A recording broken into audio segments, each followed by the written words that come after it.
Hello, welcome to Hey York, our international student podcast.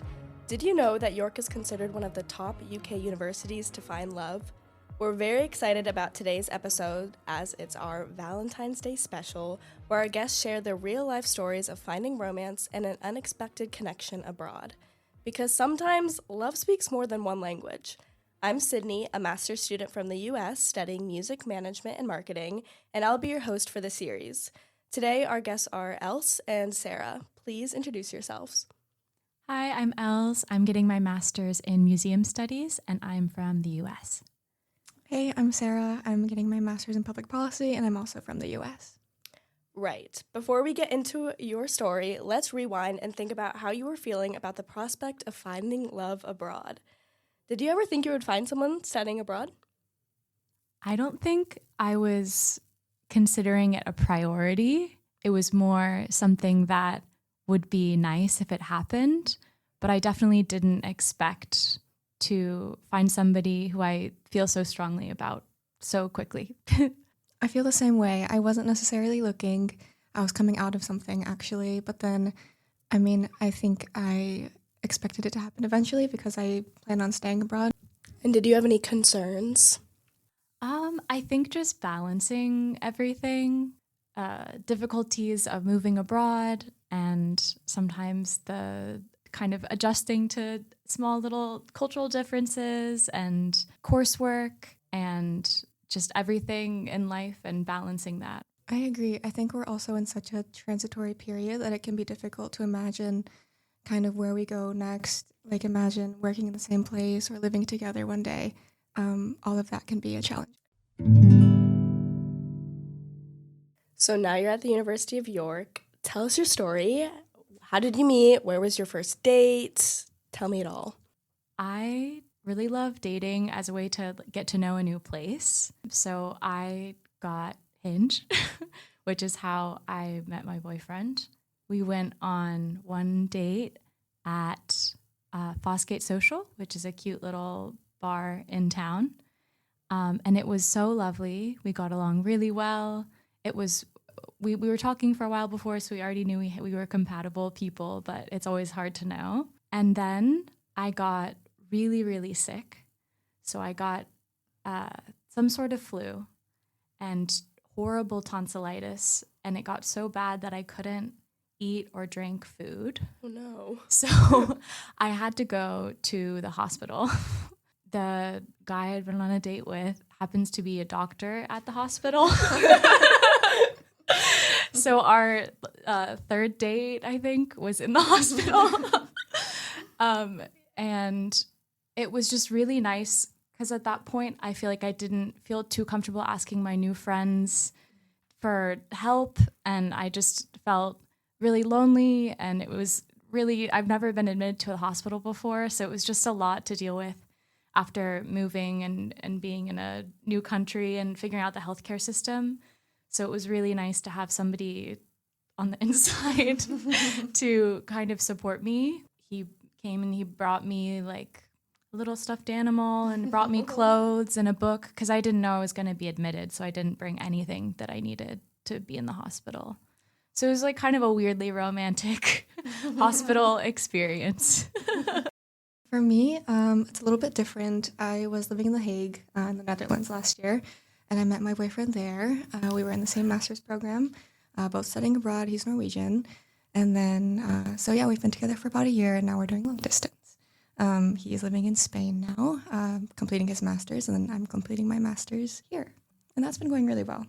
Now, Els, what sort of things have you done as a couple while you've been here? We've been going to the Phoenix Inn. On Wednesday nights, they have jazz night. And I'm actually a singer, so I'll go and sing at the jam session. And he'll bring his friends, and I'll bring my friends. And it's a really nice kind of environment, very cozy pub. So we do that. We like to just kind of walk around the city, walk along the river. Sometimes we'll go on runs. He's not a very good runner, but I love to run, and we're doing a 10K race on Sunday, which neither of us are excited about, but it's good for us, so It's okay. So like active things, traveling a little bit, like on day trips. We've been to Manchester to see some concerts and go to museums.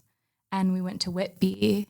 Sarah, how have you found dating someone from a different continent and culture to you and managing a long distance relationship? Yeah, I think both are all about kind of adapting to each other's needs and what they're familiar with and kind of what they want in a relationship.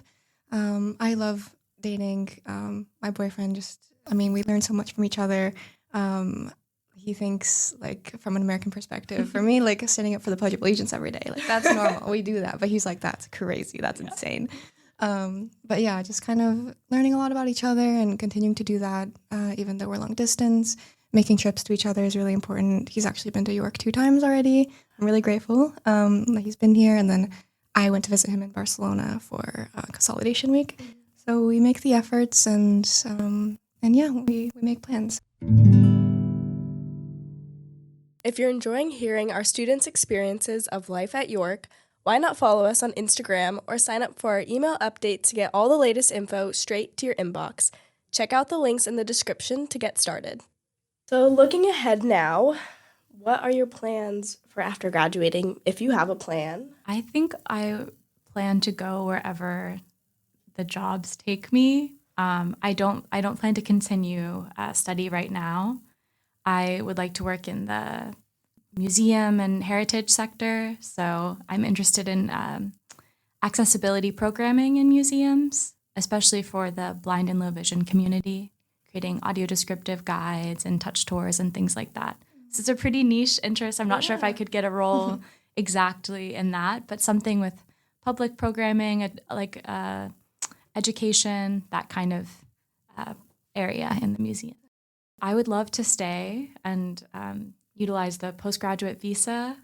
So I would love to stay for a couple years after graduating. If I find a role, I would also consider looking somewhere in Europe or back in the U.S. So I'm very open to location. I'm pretty driven to get a job that is what I want to do. So I'm feeling a little nervous about the future because it's so uncertain, but also excited about that opportunity.